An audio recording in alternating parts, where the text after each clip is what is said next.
ان الحمد لله نحمده ونستعينه ونستغفره ونعوذ بالله من شرور انفسنا ومن سيئات اعمالنا من يهده الله فلا مضل له ومن يضلل فلا هادي له واشهد ان لا اله الا الله وحده لا شريك له واشهد ان محمدا عبده ورسوله اما بعد فان خير الحديث كتاب الله وخير الهدي هدي محمد صلى الله عليه واله وسلم وشر الامور محدثاتها وكل محدثة بدعة وكل بدعة ضلالة وكل ضلالة في النار.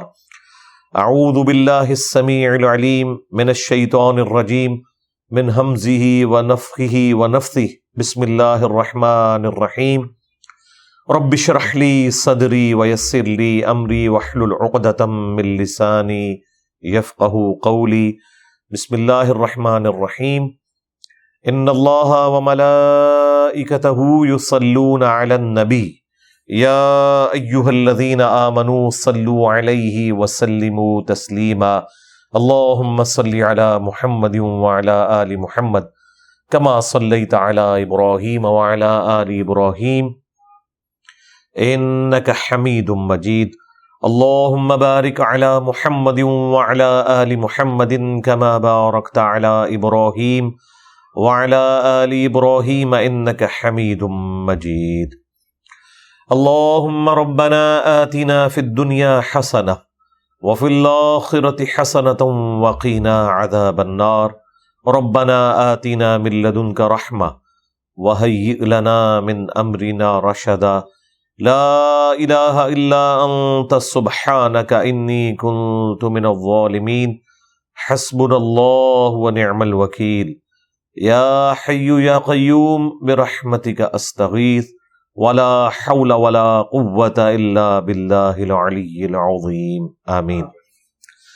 الحمدللہ آج 8 اکتوبر 2023 کو سنڈے کے دن ہماری یہ قرآن کلاس نمبر 163 منعقد ہونے جا رہی ہے. آج انشاءاللہ تعالی سورہ یوسف کی آیت نمبر 80 سے سٹارٹ لیں گے. 80 نمبر سے. پچھلی دفعہ آیت ہماری 79 کے اوپر گفتگو مکمل ہوئی تھی. رکوع بھی وہاں پر مکمل ہوا تھا اور بات یہاں پہ کنکلوڈ ہوئی تھی کہ حضرت یوسف علیہ السلام نے اللہ تعالیٰ کی سکھائی ہوئی حکمت کے ذریعے اپنے بھائی کو روک لیا اور اب باقی بھائیوں کے لیے امتحان ہو گیا. انہوں نے اپنے والد سے وعدہ کیا تھا کہ ہم بنیامین کو ضرور واپس لے کر آئیں گے، لیکن وہاں تو معاملہ تلپٹ ہو گیا. یہاں تک گفتگو پہنچی تھی. اعوذ باللہ من الشیطان الرجیم. بسم اللہ الرحمن الرحیم. فَلَمَّا اسْتَيْأَسُوا مِنْهُ خَلَصُوا نَجِيًّا. پھر جب وہ مایوس ہو گئے، پہلے تو بڑی انہوں نے زور لگایا کس طریقے سے یوسف علیہ السلام کو قائل کریں، یعنی کہ عزیز مصر کو. انہیں تو نہیں پتا تھا یہ یوسف ہے. تو پھر وہ ان سے الگ ہو کر آپس میں سرگوشی کرنے لگے. قال کبیرہم. تو ان کے جو بڑے بھائی تھے انہوں نے کہا الم تعلموا ان اباکم قد اخذ علیکم موثقا من اللہ. کیا تمہیں یاد نہیں کہ تمہارے باپ نے تم سے ایک پختہ عہد لیا تھا اس حوالے سے. ومن قبل ما فرطتم فی یوسف. جبکہ اس سے پہلے تم یوسف کے معاملے میں جو کچھ کر چکے ہو. اچھا، یہ کرنے والوں میں خود بھی شامل تھے. اپنے بھائیوں کو اس لیے مخاطب کر رہے تھے کہ یہ ان میں سے ذرا نرم مزاج تھے. انہوں نے ہی مشورہ دیا تھا کہ قتل نہ کیا جائے بلکہ کسی کنویں میں پھینک دیا جائے. اس وقت بھی یہ باقی بھائیوں کے ہاتھوں مجبور ہو کے اس سسٹم کا حصہ بنے، اس لیے انہوں نے اب سارے کا سارا ملبہ جو ہے باقی بھائیوں کے اوپر ڈالا. فَلَنْ أَبْرَحَ الْأَرْضَ حَتَّى يَأْذَنَ لِي أَبِي. تو میں تو اس وقت تک اس سرزمین مصر کو نہیں چھوڑوں گا جب تک کہ مجھے ابا کی طرف سے اجازت نہ ملے.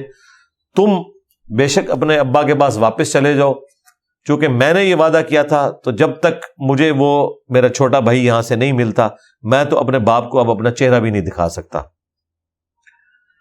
او یحکم اللہ لی، یا اللہ تعالیٰ کوئی میرے والد کو وحی کے ذریعے کوئی بات بتا دے، میرے لیے کوئی حکم آئے. وَهُوَ خَيْرُ الْحَاكِمِينَ، اور وہ سب سے بہتر فیصلہ فرمانے والا ہے. ارجعوا إِلَىٰ أَبِيكُمْ، اب لوٹ جاؤ اپنے والد کی طرف. فَقُولُوا، اور ان سے جا کر عرض کرو، یا ابانا، اے ہمارے ابا جان، ان ابنک سرق، بے شک آپ کا بیٹا تو چور نکلا. وما شہیدنا الا بما علمنا، اور ہم آپ سے وہی بیان کر رہے ہیں جو ہم نے اپنی آنکھوں سے دیکھا ہے. اور ظاہر ہے کہ دیکھا تو انہوں نے یہی تھا کہ بنیامین کے سامان میں سے ہی وہ قیمتی پیالہ نکل آیا. وما كنا للغیب حافظین، اور ہم غیب میں اس کی نگہبانی کرنے والے نہیں تھے. یعنی اگر آپ ہم سے یہ کہیں کہ تم بھائیوں کے ہوتے ہوئے کس طرح اس نے اس پیالے کو چوری کر لیا، تمہارا کام تھا کہ تم اسے چوری سے روکتے، تو ہم غیب میں تو اس کی حفاظت کرنے والے نہیں تھے. ہمیں کیا پتا کہ اس نے یہ حرکت کی ہے، کیونکہ اس زمانے میں علم غیب نہیں ہوتا تھا. ہاں دیکھیں، یہ پیغمبر کی اولاد ہیں، پیغمبر کے صحابہ ہیں، اور وہ اپنے ابا کو کہہ رہے ہیں کہ ہمیں کیا پتا کہ اب آپ کے بیٹے نے ہماری غیر موجودگی میں کیا کیا، ہمیں تو غیب کا تو پتہ ہی نہیں تھا. اور یہاں پہ یہ کہتے ہیں کہ کوئی بڑے سے بڑا بزرگ بھی کسی صحابی کے گھوڑے کی خاک کو نہیں پہنچ سکتا. اور بزرگوں کے بارے میں یہ لوگ کلیم کرتے ہیں کہ وہ دلوں کے حال جانتے ہیں. یہاں پہ جو بزرگوں کے بزرگ ہیں وہ کہہ رہے ہیں کہ ابا جان ہمیں تو نہیں پتا چلا. وَاسْأَلِ الْقَرْيَةَ الَّتِي كُنَّا فِيهَا، اور اگر آپ نے اس کی تصدیق کروانی ہے تو پوچھ لیں اس بستی والوں سے جن میں ہم رہے. سب کے سامنے یہ معاملہ ہوا کہ آپ کے اس بیٹے نے چوری کی. وَالْعِيرَ الَّتِي أَقْبَلْنَا فِيهَا، اور ان قافلے والوں سے پوچھ لیں جو ہمارے ساتھ قافلہ گیا ہوا تھا، جو باقی وہاں کے لوگ ساتھ گئے ہوئے تھے، ان سے بھی آپ پوچھ سکتے ہیں. اگر آپ کو ہم بھائیوں پہ یقین نہیں کہ ہمارے اندر کوئی جیلسی فیکٹر ہے تو باقی گاؤں کے لوگ بھی تو ساتھ گئے ہوئے تھے، ان سے پوچھ لیں. وَإِنَّا لَصَادِقُونَ، اور بے شک ہم ضرور آپ سے سچی بات کر رہے ہیں. اب اس سے بڑی بات ہو گئی ہے، یہاں تو علم غیب ان صحابہ کا فارغ ہوا تھا جو پیغمبر کی اولاد تھے. آگے علم غیب جو ہے وہ حضرت یعقوب علیہ السلام کا بھی فارغ ہو رہا ہے جو انہوں نے کلیم کیا ہوا ہے بزرگوں کے بارے میں. انہوں نے آگے سے کیا کہا؟ قال بل سولت لکم انفسکم امرا، انہوں نے کہا کہ نہیں، یہ جو کچھ ہوا ہے نا یہ تمہارے نفسوں نے تمہارے لیے معاملہ آراستہ کر دیا ہے. فصبر جمیل، تو میں اب صبر ہی کروں گا. یعنی جس طرح یوسف علیہ السلام کے کیس میں تم نے میرے ساتھ کیا تھا نا، وہی کچھ میرے بیٹے کے ساتھ تم نے کر دیا. تمہارے نفس نے تمہیں یہ پٹی پڑھائی کہ یہ مجھ سے میرا دوسرا بیٹا بھی تم چھین لو. تو مجھے بتائیں کیا یہ مذاق کر رہے تھے حضرت یعقوب علیہ السلام؟ اسیسمنٹ ان کی بالکل ٹھیک تھی کہ یہ جیلسی تو کرتے تھے. تو جس طرح انہوں نے مجھ سے یوسف چھینا، یوسف اور بنیامین کی والدہ مشترکہ تھی اور یہ باقی 10 بھائی ان سے جیلسی کا شکار تھے، تو تم نے مجھ سے میرا دوسرا بیٹا بھی چھین لیا. کیوں کہ یوسف علیہ السلام کے یوں غائب ہونے سے حضرت یعقوب علیہ السلام اپنی تکلیف کو رفع کرنے کے لیے اسی کے چھوٹے بھائی بنیامین میں یوسف کو دیکھتے تھے اور اس سے ڈبل محبت کرتے تھے. تو انہوں نے کہا کہ ٹھیک ہے، جس طرح تمہیں وہاں پہ جیلسی فیکٹر تھا نا، تو یہ تمہارے نفسوں نے تمہیں پٹی پڑھائی ہے. فصبر جمیل، تو میں اب صبر ہی کروں گا. اس کا مطلب ہے کہ یوسف علیہ السلام کے والد یعقوب علیہ السلام کو جو وقت کے پیغمبر ہیں ابھی تک نہیں پتا، ورنہ وہ کبھی یہ الزام نہ لگاتے.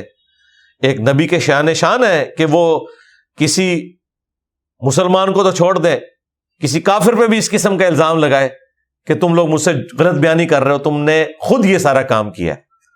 ان کی اسیسمنٹ تھی یہ. اگر علم غیب والا معاملہ ہوتا تو کبھی یہ بات نہ کرتے. علم غیب تب ہوتا ہے جب اللہ تعالیٰ اپنے پیغمبر کو بتاتا ہے، اس کے بغیر کسی کو علم غیب نہیں ہوتا. اور پیغمبر کے بتانے کے بعد پیغمبر اپنی امتوں تک پہنچاتے ہیں. اسی لیے پیغمبروں کے لیے ہم نبی کا لفظ استعمال کرتے ہیں، غیب کی خبریں دینے والا.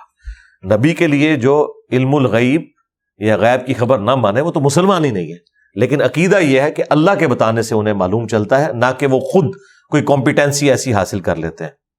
وہ کہتے ہیں میں صبر کروں گا، عسى اللہ ان یأتینی بہم جمیعا، قریب ہے کہ اللہ تعالیٰ میری ساری اولاد مجھے واپس کر دے، یعنی وہ بیٹا بھی جو بڑے والا وہاں پہ رک گیا، یوسف بھی واپس آ جائے، بنیامین بھی واپس آ جائے۔ انہ هو العلیم الحکیم، بے شک وہ علم والا ہے، حکمت والا ہے۔ اب یہ بڑی کانٹے کی بات ہے، جب مشکلات اپنی پیک پہ پہنچتی ہیں نا تو ان مع العسر یسرا، ہر مشکل کے بعد آسانی ہے۔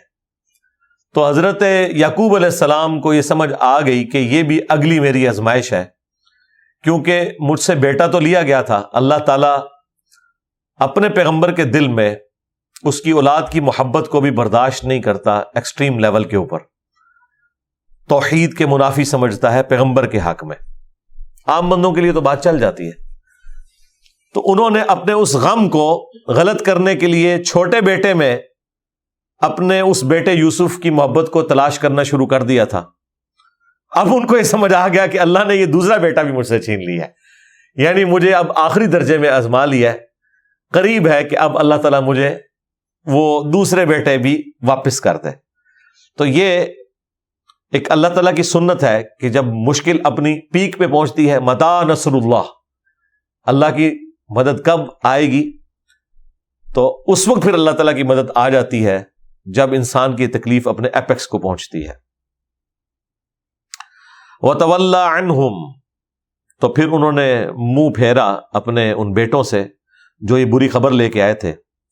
وَقَالَ يَا أَسَفَا، اور کہا ہائے افسوس، عَلَى یوسف، یوسف کے بارے میں، وَابْيَضَّتْ عَيْنَاهُ مِنَ الْحُزْنِ فَهُوَ كَظِيمٌ، تو ان کی آنکھیں سفید ہو چکی تھیں غم کے سبب، اور اپنے اس تکلیف کو ضبط کرنے کے سبب وہ ضبط بھی کرتے تھے، لیکن رو رو کر ان کی آنکھیں بالکل سفید ہو گئیں۔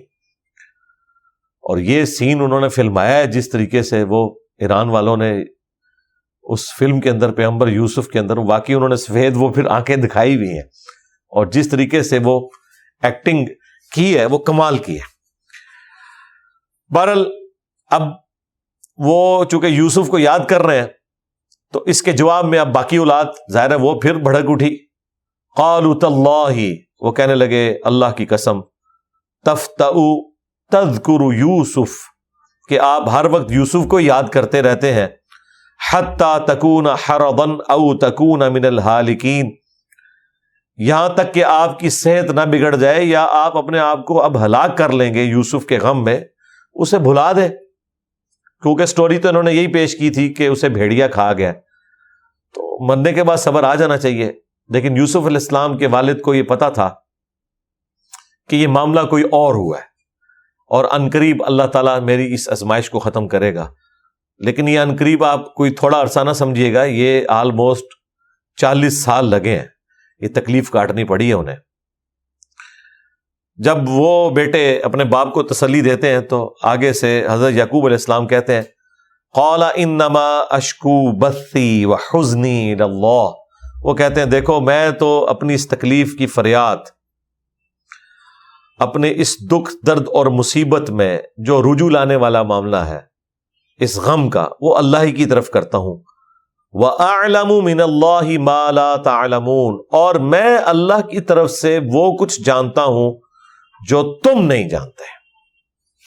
یہ ہے کانٹے کی بات۔ وہ پیغمبر کیا جانتے ہیں کہ مشکلیں پڑی اتنی کہ آسان ہو گئیں، اور ان مع العسر یسرا، ان مع العسر یسرا، ہر مشکل کے بعد آسانی آنے والی ہے۔ تو انہیں یہ سمجھ آ گئی کہ اب یہ اس بڑے لیول کی جو تکلیف آئی ہے، اس کے بعد مجھے لگتا ہے کہ اللہ تعالیٰ میرا یوسف بھی مجھے واپس کر دے گا، بنیامین بھی واپس آ جائے گا، اور وہ بڑا بیٹا بھی مجھے الٹیمیٹلی واپس مل جائے گا۔ اور یہ جو میں تشریح کر رہا ہوں نا، اس کو سپورٹیو اگلی آیت بھی ہے، یا بنیا، اے میرے بیٹو، اذهبوا فتحسسوا من یوسف، جاؤ اور میرے یوسف کا سراغ لگاؤ، وَأَخِيهِ اور اس کے بھائی کا، وَلَا تَيْأَسُوا مِن رَوْحِ اللَّهِ اور دیکھنا اللہ کی رحمت سے مایوس نہ ہونا۔ یہ وہ ایک اکتا تھا جو حل ہو گیا۔ حضرت یعقوب علیہ السلام کو پتہ چل گیا کہ اب یوسف مجھے مل جائے گا، اب مجھے یقین آ گیا کہ اس تکلیف میں جو اس ایپیکس کو مجھے اللہ نے پہنچایا ہے، اس کے بعد میرے لیے آسانی آئے گی، جاؤ اس کو تلاش کرو۔ اِنَّهُ لَا يَيْأَسُ مِن رَوْحِ اللَّهِ بے شک اللہ تعالی کی رحمت سے مایوس نہیں ہوتے إِلَّا الْقَوْمُ الْكَافِرُونَ مگر وہ جو ہوتے ہی نہ شکرے ہیں، کفر کی روش اختیار کرنے والے ہیں۔ دونوں ترجمے ہو سکتے ہیں۔ اب یوسف علیہ السلام کے بھائیوں کو ان کے والد نے کہا کہ جاؤ واپس۔ ویسے یہاں پہ ایران والوں نے جو فلم فلمائی ہے اس میں یہ ہے کہ حضرت یعقوب علیہ السلام نے ایک خط لکھ کے دیا اپنے بیٹوں کو کہ عزیز مصر کو پیش کرنا، میری طرف سے ریکویسٹ کرنا کہ میں پہلے بھی یہ تکلیف کاٹ رہا تھا تو یہ بنیامین تو مجھے واپس کر دیں۔ عین ممکن ہے اس طرح کا کوئی معاملہ ہوا ہو۔ بہرحال یہ جو واپس لوٹے ہیں تو اب وہاں دیکھیں اب ان کی حالت کیا ہوئی ہے۔ فَلَمَّا دَخَلُوا عَلَيْهِ تو جب وہ داخل ہوئے عزیز مصر یعنی یوسف علیہ السلام کے دربار میں، حالانکہ انہیں تو نہیں پتا تھا کہ یوسف ہیں، قالوا یا ایھا العزیز تو انہوں نے کہا اے عزیز مصر، مسنا واہلنا الضر ہمیں پہنچی ہے اور ہمارے گھر والوں کو پہنچی ہے مصیبت، تکلیف، اور وہ تکلیف کیا؟ بھوک کی تکلیف، فاقوں کی تکلیف، جس کی وجہ سے وہاں وہ غلہ لینے گئے تھے، اور ساتھ یہ والی تکلیف بھی کہ بھائی کی جدائی۔ اس کا تو خیر ان کو اتنا غم نہیں تھا، غم ان کو اپنے والد کا تھا کہ وہ اس تکلیف میں وقت گزار رہے ہیں۔ وَجِئْنَا بِبِضَاعَةٍ مُزْجَاةٍ اب ہم آپ کے پاس لے کر آئے ہیں اپنی جمع پونجی، جو بھی وہ بارٹر سسٹم میں تھا، جو کچھ انہوں نے اپنا کوئی اگر کوئی دھاگا بنایا ہوا تھا، کوئی کپڑا بنایا ہوا تھا، کوئی اشیاء تھی ایسے جن کے عوض انہوں نے غلہ لینا تھا، تو وہ ہم آپ کے پاس لے آئے ہیں۔ وَأَوْفِ لَنَا الْكَيْلَ ہمیں آپ نے اب پورا ماپ کر دینا ہے۔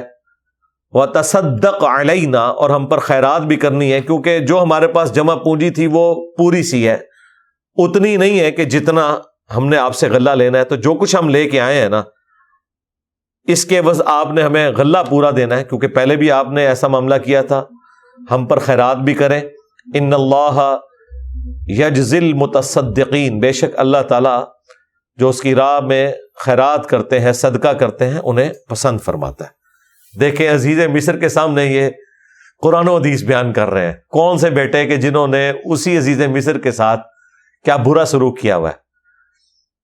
یہ واضح و نصیحت جب ہوئی تو پھر حضرت یوسف علیہ السلام نے کہا ہاں ہوں آئے نا قابو تسی۔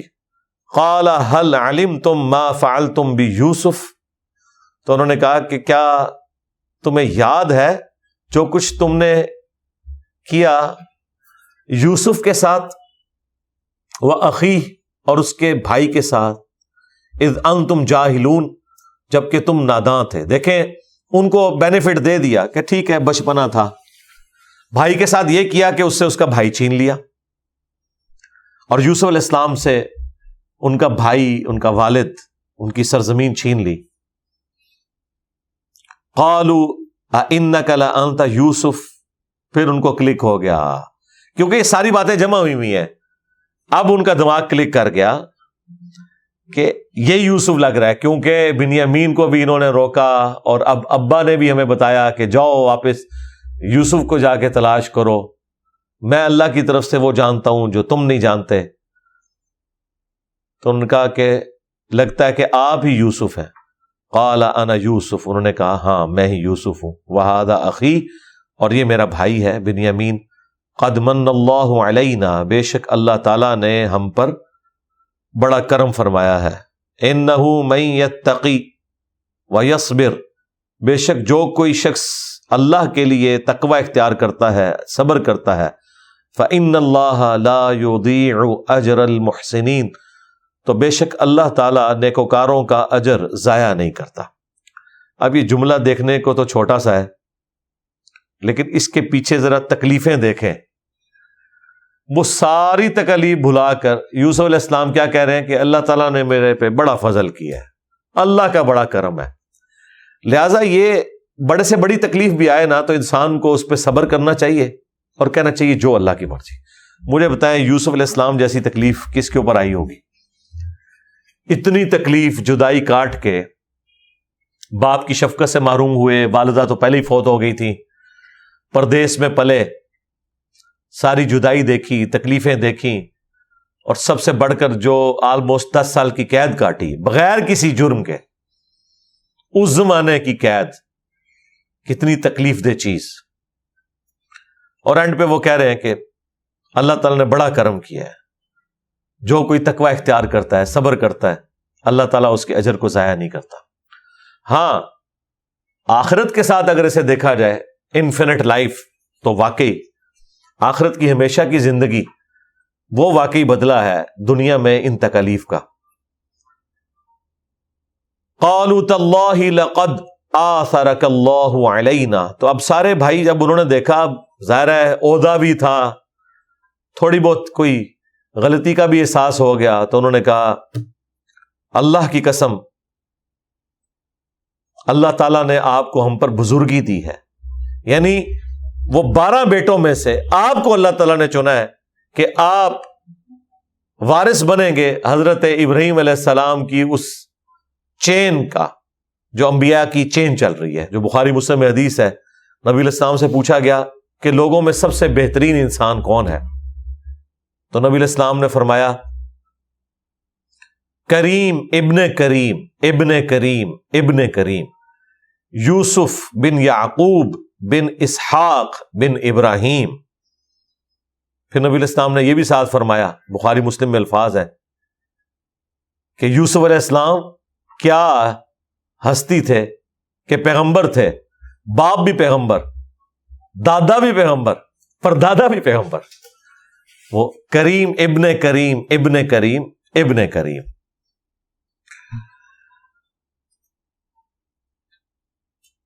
تو اللہ تعالیٰ نے آپ کو ہم پر فضیلت دی۔ وَإِن كُنَّا لَخَاطِئِينَ، اور بے شک ہم ہی خطا پر تھے، غلطی بھی مان لی۔ کہاں اتنی بڑی سلطنت کی سب سے بڑی پوسٹ کے اوپر بندہ، دوسری طرف چند گڈری ہیں، ہمیشہ کے لیے جیل میں پھینکوا دیتے، قتل کروا دیتے، بدلہ لے سکتے تھے، لیکن کیا کہا؟ قَالَ لَا تَثْرِيبَ عَلَيْكُمُ الْيَوْمَ، یوسف علیہ السلام نے فرمایا آج کے دن تم پر کوئی گرفت نہیں ہے۔ یہ ایک پیغمبر کا ہی ظرف ہے جی، کیا ظرف ہے۔ اور یہ سیم الفاظ یوسف علیہ السلام والے نبی علیہ السلام نے مکے میں انٹر ہوتے وقت کہے۔ سارے تیار بیٹھے تھے کہ آج تو نبی علیہ السلام فاتح کی حیثیت سے آئے ہیں، ہم نے آپ کے ساتھ جو ظلم کیے، آپ کے ساتھیوں کے ساتھ ظلم کیے، آج تو یہ ہم سے بدلہ لیں گے۔ لیکن نبی علیہ السلام کی عاجزی کا یہ حال ہے کہ آپ جب مکے میں انٹر ہوئے ہیں تو اپنے سر کو بھی اتنا جھکایا ہے کہ گویا آپ کی داڑھی جو ہے وہ اونٹ کی کوہان کے ساتھ ٹچ کر رہی ہے کہ کوئی تکبر دل میں نہ آئے۔ اور لا تثریب علیکم اليوم، آج کے دن کسی پہ کوئی گرفت نہیں۔ اس پہ بھی مور لگائی، کہا جو ابو سفیان کے گھر میں داخل ہو گیا وہ امن پا گیا۔ وہ ابو سفیان جو سب سے بڑا دشمن تھا، جس نے ساری جنگیں لڑی ہوئی تھی، اس کو بھی معافی دی، اور یہاں تک کہا جو اس کے گھر بھی داخل ہو گیا اسے بھی امن مل گیا۔ جو خود اپنے گھر میں رہا اور دروازہ بند کر لیا اسے بھی امن ہے، یعنی جو جنگ نہیں ہم سے لڑے گا سب کو امن، سب کے لیے معافی۔ اور یہ ریپلیکا ہے جو میں نے سٹارٹ میں آپ کو بتایا تھا نا کہ یوسف علیہ السلام کی سٹوری ریپلیکا ہوئی ہے نبی علیہ السلام کے اوپر۔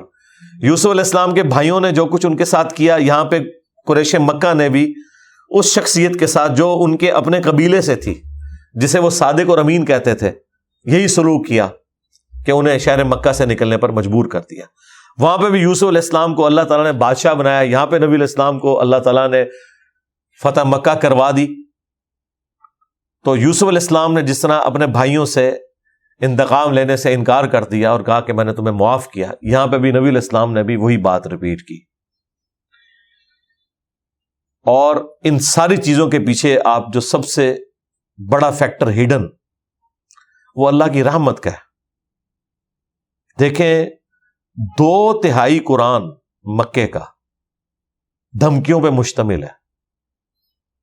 اللہ تعالیٰ نے اس چیز کی بھی پرواہ نہیں کی کہ کل کو کوئی کافر اس چیز کا تانا دے کہ 2/3 قرآن میں دھمکیاں آئی ہیں کہ تم پر وہ دن، بڑے دن کا عذاب آئے گا جو اگلی قوموں پر آیا تھا اگر تم نے ہمارے پیغمبر کو نہ مانا۔ جس طرح کہ قوم شعیب پر آیا، قوم فرعون کے اوپر آیا، قوم صالح کے اوپر آیا، قوم سمود کے اوپر آیا، ہود علیہ السلام کی قوم کے اوپر آیا، تم پر بھی بڑے دن کا عذاب آئے گا۔ یہ دھمکیاں تھیں نا مکے کے لوگوں کے لیے، ایگزیکیوٹ بھی ہونا چاہیے تھا اسی انداز میں، تو معافی کی تو کوئی گنجائش بنتی ہی نہیں تھی۔ لیکن اللہ تعالیٰ کی صفت رحمت اس قدر غالب ہے کہ سب کے لیے معافی کا اعلان کر دیا۔ اور دیکھیں پھر اللہ نے ان کو ایمان بھی دیا، اور انہی کے ذریعے اللہ تعالیٰ نے اسلام کو ایک شوکت دی۔ نبی علیہ السلام کی لیگیسی کو پھر وہی لوگ آگے لے کے چلے ہیں نا۔ تو انہوں نے کہا آج کے دن تم پر کوئی گرفت نہیں، یغفر اللہ لکم، اللہ تعالیٰ تمہارے گناہوں کو معاف کرے، تمہاری غلطیوں کو معاف کرے، وَهُوَ أَرْحَمُ الرَّاحِمِينَ، اور وہ سب سے بڑھ کر مہربانی فرمانے والا ہے۔ دیکھیں پیغمبر گاڈ اورینٹڈ ہوتے ہیں، تکلیف کاٹی ہے پیغمبر نے، وہ کہہ رہے ہیں اللہ معاف کرنے والا ہے، اللہ تمہیں معاف کرے۔ اللہ اکبر۔ اذهبوا بقمیصی، اب یہ لے جاؤ میری قمیص، یہ میرا کرتا، ھذا، اس پیرہن کو لے جاؤ، فَأَلْقُوهُ عَلَى وَجْهِ أَبِي يَأْتِ بَصِيرًا، اس کو ڈالو جا کر میرے باپ یعقوب علیہ السلام کے چہرے پر، ان کی بینائی واپس آ جائے گی۔ وَأْتُونِي بِأَهْلِكُمْ أَجْمَعِينَ، اور پھر اپنے گھر والوں سمیت ساری بنی اسرائیل کو لے کر میرے پاس یہاں مصر آ جاؤ۔ وہ جو سوال ہوا تھا نا یہودیوں کی طرف سے کہ پیغمبر سے پوچھو کہ اگر تم واقعی پیغمبر ہو تو بتاؤ بنی اسرائیل کا مسکن تو شام تھا، یہ مصر میں کیسے شفٹ ہو گئے؟ تو اس کے جواب میں سورت نازل ہوئی تھی۔ مصر چونکہ یوسف علیہ السلام چلے گئے تھے اور وہاں پہ اللہ تعالیٰ نے انہیں ایک منصب دیا، اس کی وجہ سے پوری بنی اسرائیل وہاں شفٹ ہوئی۔ اب یہاں ایک اہم بات ہے کہ والد کا درجہ زیادہ ہے یوسف علیہ السلام سے، وہ پیغمبر بھی ہیں، اس کے باوجود اس کیس میں کرتا یوسف علیہ السلام کا استعمال ہو رہا ہے۔ اگر یہ کرتے سے ہی کوئی بصیرت واپس آتی ہوتی تو یعقوب علیہ السلام اپنا کرتا ہی اپنی آنکھوں پہ مان لیتے۔ یہ کوئی کرتا کو خاص اس طریقے سے تو اللہ تعالیٰ کی طرف سے نہیں آیا ہوا تھا، یا اس کرتے کا وہ مقام تو نہیں ہو سکتا تھا جو ان کے والد کے کرتے کا ہو سکتا تھا۔ بس یہ اللہ تعالیٰ نے ایک بہانہ بنایا، یہ بنائی اللہ نے واپس کرنی تھی، وہ یوسف علیہ السلام کے کرتے کے ذریعے کرتا یا یعقوب علیہ السلام کے کرتے کے ذریعے کرتا، اللہ تعالیٰ نے ان کی تکلیف اس حوالے سے دور کرنی تھی۔ وَلَمَّا فَصَلَتِ الْعِيرُ، اور جب قافلہ مصر سے روانہ ہوا، اب دیکھیں مصر اتنی دور، وہاں سے جیسے ہی قافلہ نکلا ہے شام کے لیے، قَالَ أَبُوهُمْ، اور یہاں پہ کنعان میں حضرت یوسف علیہ السلام کے والد یعقوب کہہ رہے ہیں اپنے باقی بہو بیٹیوں کو، بیٹوں کو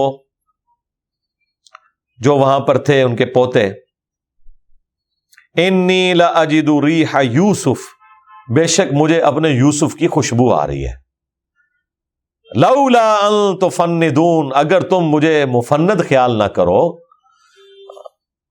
مجھے سٹھایا ہوا نہ سمجھو، یہ وہی ہے المحند علی المفند، ایک قرآن وچ لفظ آیا مفند، اگر تم مجھے مفند نہ سمجھو کہ میں سٹھیا گیا ہوں، ظاہر ہے کہ آلموسٹ 80+ تو عمر ہو چکی تھی اس وقت، تو انہوں نے کہا کہ اگر تم مجھے یہ نہ سمجھو کہ میرا کوئی ذہنی توازن بگڑ گیا ہے، یا خام خواہی میری خام خیالی ہے، یا میں فرط محبت میں کہہ رہا ہوں، ایسا نہیں ہے، واقعی مجھے یوسف کی خوشبو آئی ہے۔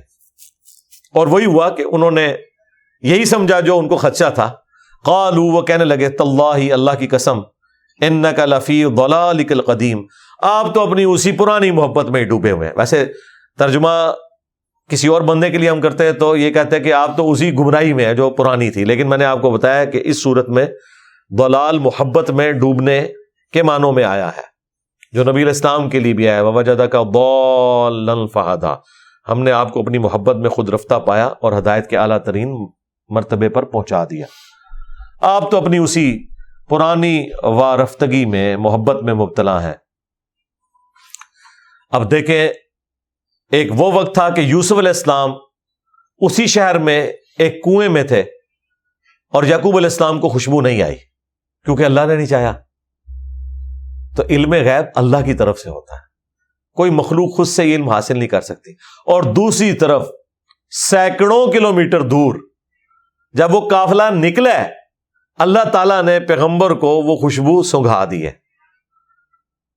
کہ آپ کا امتحان اب ختم ہوا جاتا ہے۔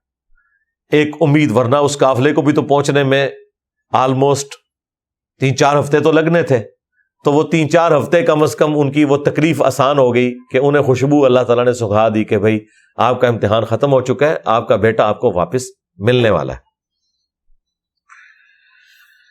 فَلَمَّا جَاءَ الْبَشِيرُ، تو جب وہ خوشخبری سنانے والا آ پہنچا، أَلْقَاهُ عَلَى وَجْهِهِ، تو اس نے وہ کرتا ڈالا ان کے چہرے کے اوپر، فَارْتَدَّ بَصِيرًا، تو وہ فوراً آنکھوں والے ہو گئے، ان کی بینائی واپس آ گئی۔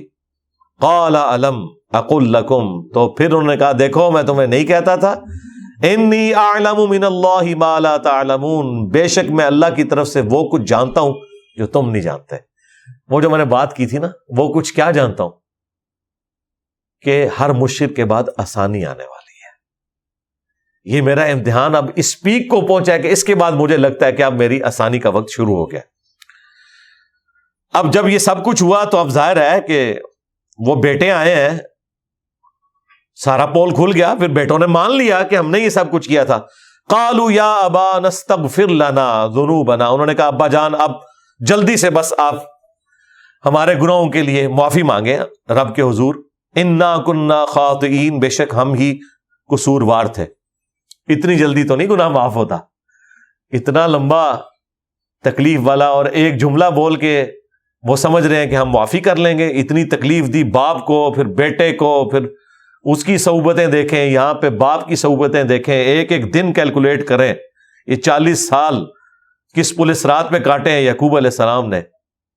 قال سوف استغفر لکم ربی، وہ کہتے ہیں انشاءاللہ عنقریب میں اپنے رب سے تمہارے لیے استغفار کروں گا۔ اس ٹائم نہیں مانگی، یہ میں نے آپ کو پوائنٹ نوٹ کروانا تھا، ورنہ وہ کہتے ٹھیک ہے بھی آ چکو، پڑھو فاتحہ، ٹھیک ہے، جو یہاں پہ ایک ٹرینڈ چل رہا ہے کہ نہیں، ٹھیک ہے انشاءاللہ عنقریب میں اپنے رب سے معافی مانگوں گا۔ یعنی وہ اس ٹائم تو پھر غصے میں تھے نا کہ تسی تے اپنی بوتھی اس ٹائم ذرا سائڈ تے کرو، ٹھیک ہے، اب تم نے اپنے گناہوں کو بھی مان لیا۔ ایٹ دا اسپاٹ تو اس وقت یہ نہیں ہو سکتا، پھر بعد میں دیکھی جائے گی، اس وقت تو جو ہے نا یہ ممکن نہیں ہے، ظاہر ہے خوشی بھی تھی، تکلیف بھی تھی، سب کچھ۔ عنقریب میں تمہارے رب سے تمہارے لیے استغفار کروں گا، انہ هو الغفور الرحیم، بے شک وہ بخشنے والا مہربان ہے۔ فلما دخلوا علی یوسف، پھر جب وہ شام سے مصر آ گئے یوسف علیہ السلام کے پاس، آوا الیہ ابویہ، تو یوسف علیہ السلام نے اپنے والدین کو اپنے پاس جگہ دی۔ وقال ادخلوا مصر ان شاء اللہ آمنین، اور انہوں نے کہا کہ ابا جان آپ اور پوری بنی اسرائیل اللہ کے حکم سے، اللہ کی چاہت سے یہاں مصر میں انشاءاللہ امن کے ساتھ رہیں گے۔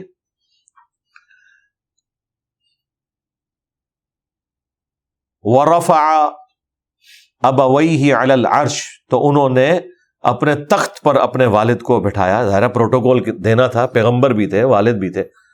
وخروا لہ سجدا، جب انہوں نے بٹھایا تو وہ حضرت یعقوب علیہ السلام، ان کی بیوی جو دوسرے بیٹوں کی ماں تھی، اور وہ 11 کے 11 بھائی یوسف علیہ السلام کے لیے سجدے میں گر پڑے۔ اس شریعت میں سجدہ تعظیمی غیر اللہ کے لیے جائز تھا، سجدہ عبادت نہیں تھا، سجدہ تعظیمی تھا۔ ویسے مودودی صاحب کا موقف یہ ہے کہ یہ ماتھا نہیں رکھا، صرف ٹو باؤ ڈاؤن کیا۔ بہرحال ٹو باؤ ڈاؤن بھی حد رکوع تو کسی دوسری مخلوق کے لیے روا ہی نہیں ہے سوائے اللہ کے، یہ اللہ کی خالق کی کوالٹی ہے کہ اس کے سامنے جھکا جائے۔ بہرحال وہ سجدے میں گر پڑے، جیسا کہ حضرت آدم علیہ السلام کو بھی فرشتوں نے سجدہ کیا تھا، لیکن اس امت میں یہ سجدہ تعظیمی حرام ہو چکا ہے۔ وقال یا ابت ھذا تأویل رؤیای من قبل، تو انہوں نے کہا ابا جان دیکھ لیں یہ میرے خواب کی تعبیر جو میں نے خواب پہلے دیکھا تھا، یعنی 40 سال کی ایک یہ جدائی والا معاملہ، اس کے بعد وہ خواب کی تعبیر مکمل ہوئی ہے۔ اللہ اکبر۔ قد جعلها ربی حقا، بے شک میرے رب نے سچا کر دکھایا اس وعدے کو۔ اب دیکھیں یار، یہ اب جتنی آگے گفتگو ہے بندہ حیران ہوتا ہے کہ کس دل کے ساتھ ایک شخص اتنی تکلیف کاٹے، اور وہ کس طریقے سے اپنے رب کا شکر گزار ہے، جس نے پوری زندگی تکلیف میں کاٹی ہے، جیل کاٹی ہے، سب کچھ، لیکن وہ ہر بات میں اپنے رب کا شکر گزار ہے۔ وہ کہتے ہیں کہ دیکھو میرے رب نے میرا وعدہ سچا کر دیا، لیکن کس طریقے سے سچا ہوا ہے اس تکلیف کا کوئی اندازہ نہیں کر سکتا، لیکن وہ دیکھیں شکر گزاری کی روش میں ہے۔ وَقَدْ أَحْسَنَ بِي إِذْ أَخْرَجَنِي مِنَ السِّجْنِ، اور اس نے مجھ پر بڑا کرم کیا جب اس نے مجھے نکالا قید خانے سے۔ اب قید خانے میں تو بغیر کسی جرم کے گئے ہوئے تھے، 10 سال کاٹے، انہوں نے اس تکلیف کو بھلا دیا، ان کا اللہ کا فضل ہے مجھے نکال دیا، میں اس میں خوش ہوں کہ ہمیشہ کے لیے مجھے نہیں جیل میں ڈالا۔ یعنی ہمیشہ اسے کہتے ہیں آپٹیمسٹک ہونا، پیسمسٹک نہیں ہوئے، آپٹیمسٹک، ہر چیز کے اچھے پہلو کے اوپر نظر رکھنا، یہ انسان کی اپروچ ہونی چاہیے۔ وَجَاءَ بِكُم مِّنَ الْبَدْءِ مِن بَعْدِ أَن نَزَغَ الشَّيْطَانُ بَيْنِي وَبَيْنَ إِخْوَتِي، اور صحرا سے آپ سب کو لے آیا۔ کہاں؟ وہ صحرا سے ہوتے ہوئے آپ یہاں پر پہنچ گئے، اس اعتبار سے کہ ظاہر ہے کہ وہ تو فاقوں کی جگہ ہی تھی، اب مصر میں آ گئے جو اتنی سویلائزڈ جگہ تھی۔ بعد اس کے کہ شیطان نے ناچاکی ڈال دی میرے اور میرے بھائیوں کے درمیان، اب انہوں نے بھائیوں کو بھی معاف کر دیا اور کہا یہ شیطان کی وجہ سے سب کچھ ہوا۔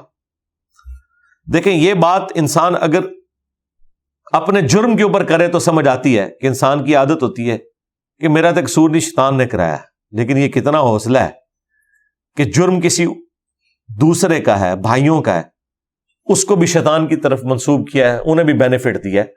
اگرچہ شیطان برائی کی طرف آمادہ کرتا ہے، نفس آمادہ کرتا ہے، لیکن ایگزیکیوٹ تو ان کے بھائیوں نے کیا نا، اس کے باوجود معاف کر دیا۔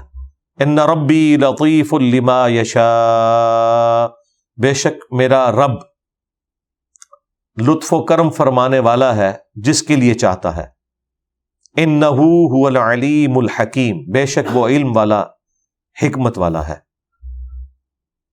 ایک اور شکر گزاری کی دعا یوسف علیہ السلام کی، ربی قد آتیتنی من الملک، اے میرے رب بے شک تو نے مجھے ملک عطا فرمایا، حکومت عطا فرمائی، وعلمتنی من تأویل الاحادیث، اور مجھے باتوں کی گہرائی کا علم عطا فرما دیا، خوابوں کی تعبیر ہو یا بات کی گہرائی، یہ مجھے علم تو نے عطا فرمایا۔ فاطر السماوات والارض، آسمانوں اور زمین کے پیدا کرنے والے، انت ولی فی الدنیا والآخرہ، بے شک تو ہی میرا کارساز ہے، تو ہی میرا پشت پناہ ہے اس دنیا میں بھی اور آخرت میں بھی۔ توفنی مسلموں، مجھے مسلم حالت میں، سر تسلیم خم کرتے ہوئے، تابع فرمان حالت میں مسلم موت دینا۔ وَأَلْحِقْنِي بِالصَّالِحِينَ، اور مرنے کے بعد مجھے نیکوکار لوگوں میں شمار کرنا، آمین۔ اللہم من احییتہ منا فاحیہ علی الاسلام ومن توفیتہ منا فتوفہ علی الایمان، یہ وہی دعا ہے دوسرے انداز میں۔ ذالک من انباء الغیب، اے محبوب صلی اللہ علیہ وآلہ وسلم یہ ہے غیب کی خبریں، نوحیہ الیک جو ہم آپ کی طرف وحی کرتے ہیں وما کنت لدیہم اذ اجمعوا امرہم وہم یمکرون اے نبی آپ تو اس وقت وہاں موجود نہیں تھے جب یوسف علیہ السلام کے بھائی آپس میں مشورہ کر رہے تھے کہ یوسف کے ساتھ اب ہم نے کیا کرنا ہے. وہ جو مکر کر رہے تھے، جو تکلیف پہنچانا چاہ رہے تھے، اے نبی آپ وہاں پر موجود نہیں تھے. اور یہ آپ سمجھ لیں آلموسٹ 1400 سال پہلے حضرت عیسیٰ علیہ السلام کے یہ زمانہ بنتا ہے موسیٰ علیہ السلام کا، اور ان سے بھی آلموسٹ یہ 1400 سال پہلے کا زمانہ بنتا ہے حضرت یوسف علیہ السلام کا. اتنا پرانا واقعہ آپ جو بتا رہے ہیں، یہ اس چیز کا ثبوت ہے کہ آپ اللہ تعالیٰ کے پیغمبر ہیں. یہ وحی کے ذریعے آپ کو بتایا گیا. وما اکثر الناس ولو حرصت بمؤمنین، اور اکثر لوگ کبھی بھی ایمان نہیں لائیں گے، آپ کی بات نہیں مانیں گے، خواہ آپ کتنی ہی حسرت رکھیں، کتنی ہی کوشش کر دیکھیں. وما تسألهم علیہ من اجر، اور آپ نے اس تبلیغ کے عوض اے محبوب صلی اللہ علیہ وآلہ وسلم ان مشرکین عرب سے کوئی معاوضہ تو طلب نہیں کیا.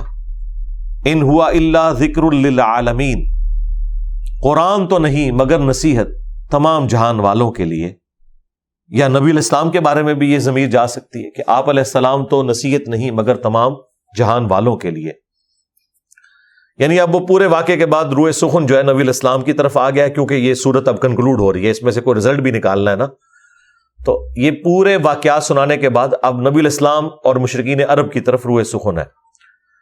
وَكَأَيِّن مِّن آیَةٍ فِي السَّمَاوَاتِ وَالْأَرْضِ، اور کتنی ہی نشانیاں ہیں آسمانوں میں اور زمین میں، یمرون علیہا جو ہر صبح و شام ان کے سامنے ظاہر ہوتی ہیں، وہم عنہا معرضون لیکن پھر بھی وہ اس سے روگردانی کرتے ہیں. واقعی اس کائنات میں اتنی نشانیاں موجود ہیں خدا کی پہچان کے لیے کہ انسان غور و تفکر کرے. نباتات سے، حیوانات سے، زمین و آسمان میں اتنا کچھ ہے کہ انسان اپنے رب کی پہچان کر سکتا ہے، لیکن اکثر لوگ روگردانی کرتے ہیں. اب وہ یونیورسل ٹروتھ آ رہا ہے، وما یؤمن اکثرهم باللہ، اور لوگوں کی اکثریت اس حال میں ایمان لاتی ہے اللہ پر، الا وهم مشرکون، مگر یہ کہ وہ ساتھ شرک بھی کر رہے ہوتے ہیں. اس وقت بھی آپ دیکھ لیں انسانیت کی اکثریت خدا پر ایمان تو رکھتی ہے. کیا ہندو نہیں مانتے کہ اوپر ایک ہی خدا ہے؟ جیوز، کرسچنز، لیکن ساتھ شرک بھی کر رہے ہیں. اس کے ساتھ چھوٹے آلہہ ٹھہرا لیے، کسی پیغمبر کو خدا کا بیٹا ٹھہرا لیے. تو توحید کے اندر وہ کرپشن کر رہے ہیں. ایمان تو لا رہے ہیں اللہ پر لیکن ساتھ شرک کر رہے ہیں. مسلمانوں میں بھی یہی حال ہے، اللہ پر ایمان لا رہے ہیں ساتھ شرک بھی کر رہے ہیں.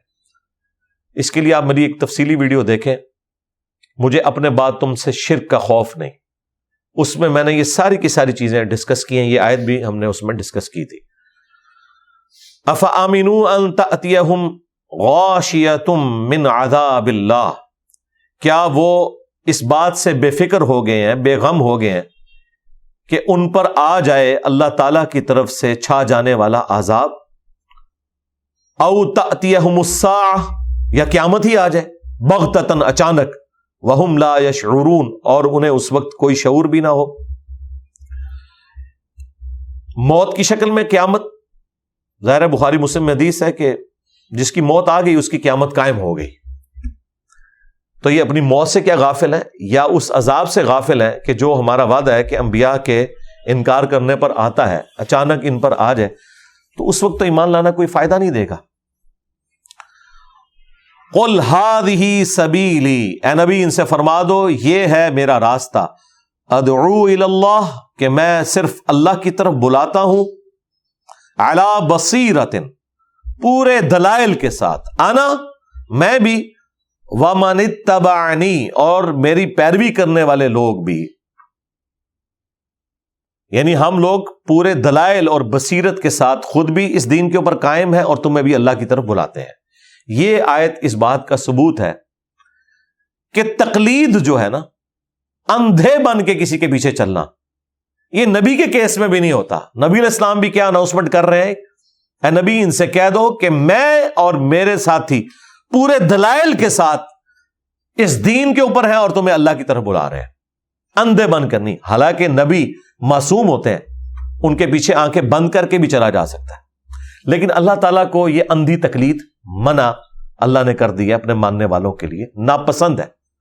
سورۃ الفرقان میں اللہ تعالیٰ نے اہل ایمان کی ایک نشانی یہ بھی بتائی کہ وہ اندھے اور بہرے ہو کر ہماری آیات کے اوپر نہیں گرتے, بلکہ غور و تفکر کرتے ہیں آیات کے اندر. وسبحان اللہ, اور ہر عیب سے تو اللہ ہی پاک ہے.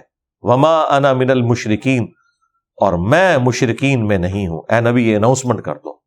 وما ارسلنا من قبلک, اور ہم نے آپ سے پہلے بھی نہیں بھیجے رسول بنا کر, الا رجالا, مگر یہ کہ وہ سب کے سب جو مرد ہی تھے, نوحی الیہم, ان کی طرف یہی وحی ہوئی, من اہل القری, بستی والوں میں سے ان کی طرف ہم نے وحی بھیجی, یعنی دعوت توحید. افلم یسیروا فی الارض, کیا انہوں نے زمین میں سیاحت کر کے نہیں دیکھا, فینظروا کیف کان عاقبۃ الذین من قبلہم, کیا انجام ہوا جھٹلانے والوں کا جو ان سے پہلے ہو گزرے ہیں. وَلَدَارُ الْآخِرَةِ خَيْرٌ لِّلَّذِينَ اتَّقَوْا, اور بے شک جو آخرت کا گھر ہے وہ تو ہے تقویٰ کی روش اختیار کرنے والوں کے لیے. افلا تعقلون, تو کیا تم عقل نہیں رکھتے, سوچ و بچار نہیں کرتے. حتی اذا استیأس الرسل, یہاں تک کہ جب رسول نصیحت کر کر کے. اب دو طریقے سے اس آیت کا ترجمہ ہوا ہے. بعض لوگوں نے اس نصیحت کو پیغمبروں کی طرف منسوب کرتے ہوئے گستاخی شمار کیا, انہوں نے ذرا ڈیفرنٹ طریقے سے ترجمہ کیا, اور جنہوں نے لفظی ترجمہ کیا انہوں نے ڈیفرنٹ کیا. بہرحال میں دونوں طریقے سے کر دیتا ہوں کہ جب مایوس ہو گئے رسول, وَظَنُّوا أَنَّهُمْ قَدْ كُذِبُوا, اور گمان کیا انہوں نے کہ ان سے غلط بیانی کی گئی تھی. جاءہم نصرنا, تو اس وقت ہماری مدد ان کے لیے آ پہنچی. اب ظاہر ہے کہ رسول تو بدگمانی نہیں کریں گے اللہ کے بارے میں, لہذا اپروپریٹ ترجمہ یہ ہے کہ جب منکرین نے ان کے بارے میں گمان کیا کہ یہ رسول تو جھوٹی دھمکیاں لگاتے رہے, تو اس وقت پھر اللہ تعالیٰ کی مدد اپنے پیغمبروں کی طرف آئی اور ان کے مخالفین سے اللہ تعالیٰ نے بدلہ لیا. یہاں پہ جو مایوسی والا معاملہ ہے, مایوسی سے مراد یہ نہیں کہ وہ والی مایوسی ہے جو کفر ہو, یعنی مایوسی کی ضمیر کو اگر آپ لوٹائیں منکرین کی طرف تو معاملہ بالکل سیدھا ہے. اگر پیغمبروں کی طرف بھی لوٹانی ہے تو یہ ان معنوں میں ہے کہ جب غم کی کیفیت ان کے اوپر ہو گئی اور رسولوں نے یہ گمان کیا کہ جو ہم سے وعدہ کیا گیا تھا وہ اس طرح کا نہیں تھا جس طرح ہم سمجھے تھے, بلکہ اللہ تعالیٰ کی حکمت کوئی اور تھی. دیکھیں نا, یہ ہوا ہے نبی علیہ السلام کے کیس میں بھی ہوا ہے. بخاری میں حدیث موجود ہے, نبی علیہ السلام نے خواب دیکھا کہ میں یعنی عمرے پر روانہ ہوں, حلق کروا رہا ہوں اور میرے ساتھی بھی میرے ساتھ ہیں, اور یہ خواب وہ ہے جو قرآن میں اللہ نے ذکر کیا ہے. حدیث سے تو آپ جان چھڑا لیتے. سورہ فتح میں یہ آیا ہے کہ اللہ تعالیٰ نے اپنے نبی کا خواب سچا کر دکھایا. نبی علیہ السلام کو جب خواب دکھایا گیا تو وہی الہی تھا, جس طرح کہ ابراہیم علیہ السلام کو خواب دکھایا گیا, انہوں نے اپنے بیٹے کی قربانی کے لیے سارے معاملات کر دیے. نبی علیہ السلام نے بھی صحابہ سے کہا کہ نکلو, یہ 6 ہجری کا واقعہ ہے. لیکن اللہ کا کرنا کیا ہوا, وہ مشرکین عرب آ گئے, انہوں نے حدیبیہ کے مقام پہ روک لیا, اور وہاں سے پھر مسلمان واپس آ گئے. ایک پیس ٹریٹی ہو گئی کہ اگلے سال آئیں گے, ابھی تو واپس جائیں, کیونکہ وہ کہتے ہیں ابھی ہماری عزت رکھیں, آپ واپس جائیں. صحابہ کرام چاہتے تھے کہ نہیں, آج ہم طاقتور ہیں, ہم ان سے بدلہ لیں گے. بہرحال یہ سارے کا سارا معاملہ ہوا.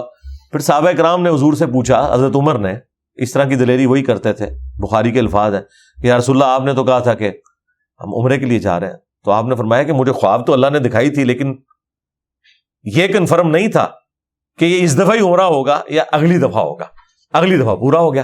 تو یہ ہو سکتا ہے کہ پیغمبر کی اسیسمنٹ وقتی طور پر جو وہ سمجھ رہے ویسے نہ ہو، کچھ دیر بعد ہو. تو یہ میں نے دونوں طریقے سے ترجمے اس لیے کر دیے. تو جب ان کے منکرین نے گمان کیا کہ یہ جھوٹا وعدہ دے رہے تھے تو ہماری مدد آ پہنچی. فَنُجِّيَ مَن نَّشَاءُ، تو پس جن کو ہم نے چاہا بچا لیا. اور ظاہر ہے اس کے اندر امپلائڈ ہے کہ مخالفین کو تباہ و برباد کر دیا. وَلَا يُرَدُّ بَأْسُنَا عَنِ الْقَوْمِ الْمُجْرِمِينَ، اور نہیں ٹالا جا سکتا عذاب اس قوم سے جو جرم کی روش اختیار کرنے والی ہے. یعنی اللہ تعالیٰ نے اگلے انبیاء کا ذکر کیا کہ ان کے مخالفین کے ساتھ پھر یہ معاملہ ہوا، تو اس کے اندر مشرکین عرب کے لیے بھی دھمکی ہے. تو کچھ عذاب کی قسط ان پر آ بھی گئی غزوہ بدر اور احد اور خندق کی شکل میں. جس طرح فرعونیوں کو اللہ تعالیٰ نے اپنے محلات سے نکال کر سمندر میں غرق کیا تھا، مشرکین عرب کو بھی سرزمین مکہ سے نکال کر بدر میں غرق کیا. 70 کے قریب ان کے سردار قتل ہوئے. سورہ توبہ میں آیا کہ مسلمانوں اللہ تعالیٰ تمہارے ہاتھوں سے ان کو عذاب دے گا. نبی علیہ السلام کے کیس میں عذاب استحصال کی شکل قتال کی شکل میں آئی. اب یہ آخری آیت ہے، کمال کی آیت ہے. لَقَدْ كَانَ فِي قَصَصِهِمْ عِبْرَةٌ لِأُولِي الْأَلْبَابِ، بے شک یہ جو ہم واقعات بیان کرتے ہیں اگلی قوموں کے، اس میں عبرت ہے عقل مندوں کے لیے. ان واقعات میں سے ایک واقعہ یوسف علیہ السلام، ان کے بھائیوں کا تھا، اور باقی انبیاء کے بھی واقعات. مَا كَانَ حَدِيثًا يُفْتَرَىٰ، قرآن اس طرح کی بات نہیں کہ اسے کوئی خود سے گھڑ لے. وَلَٰكِن تَصْدِيقَ الَّذِي بَيْنَ يَدَيْهِ، بلکہ یہ کتاب تو تصدیق کرنے والی ہے اس سے پہلے نازل ہوئی کتابوں کی. وَتَفْصِيلَ كُلِّ شَيْءٍ، اور یہ قرآن ہر چیز کی تفصیل ہے. وَهُدًى وَرَحْمَةً، اور یہ ہدایت ہے اور رحمت ہے. لِقَوْمٍ يُؤْمِنُونَ، اس قوم کے لیے جو واقعی ایمان لانا چاہے، جو بات ماننا چاہے. یعنی جو قرآن سے ہدایت لینے والا ہے، چاہتا ہے کہ ہدایت ملے، اس کے لیے تو ہدایت ہے، رحمت بھی ہے. اور جو لوگ جان بوجھ کے آنکھیں بند کر کے بیٹھے ہیں، ان کے لیے قرآن میں کوئی ہدایت نہیں ہے. اس پہ یہ صورت مکمل ہوئی.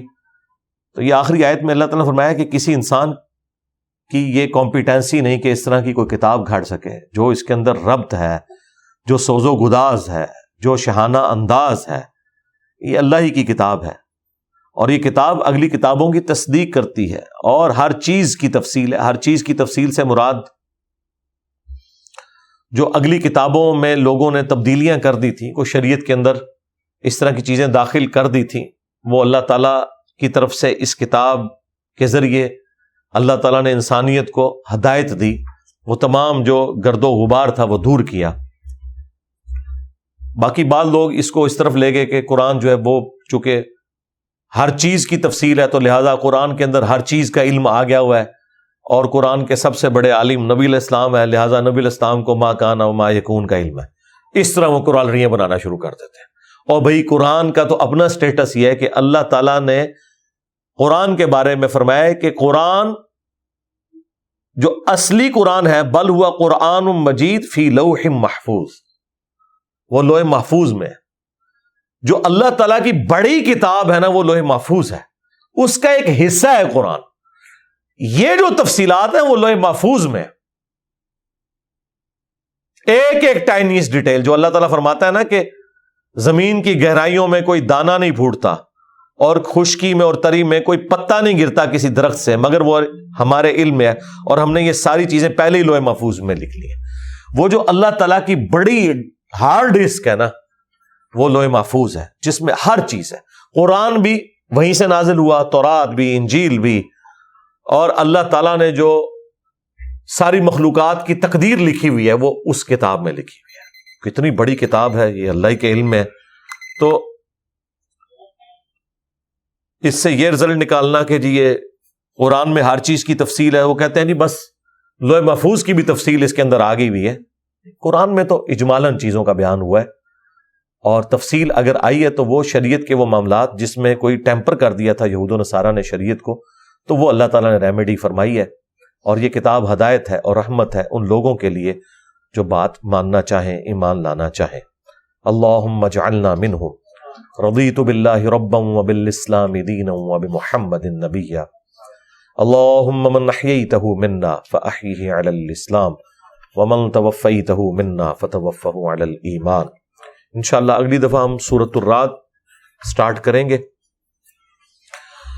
اور آج ہماری الحمدللہ 163 کلاسز کے اندر یہ سورہ یوسف مکمل ہوگی ہے۔ اللہ تعالیٰ کرے کہ یہ تفسیر دوبارہ سے جو ریکارڈ ہو رہی ہے یہ پائے تکمیل کو پہنچ جائے انشاءاللہ تعالیٰ۔ اللہ تعالیٰ سے دعا ہے جو حق بات میں نے کہی ہمارے دلوں میں راسخ فرمائے، اگر جذبات میں میرے منہ سے کوئی غلط بات نکل گئی تو اللہ تعالیٰ ہمارے دلوں سے اسے دھو ڈالے، ہمیں معاف بھی فرما دے، ہمیں کتاب و سنت کی تعلیمات پر عمل کر کے دوسرے بھائیوں تک پہنچانے کی توفیق عطا فرمائے۔ سبحانک اللہم وبحمدک، اشہد ان لا الہ الا انت، استغفرک واتوب الیک، وما علینا الا البلاغ المبین۔ جزاکم اللہ خیرا۔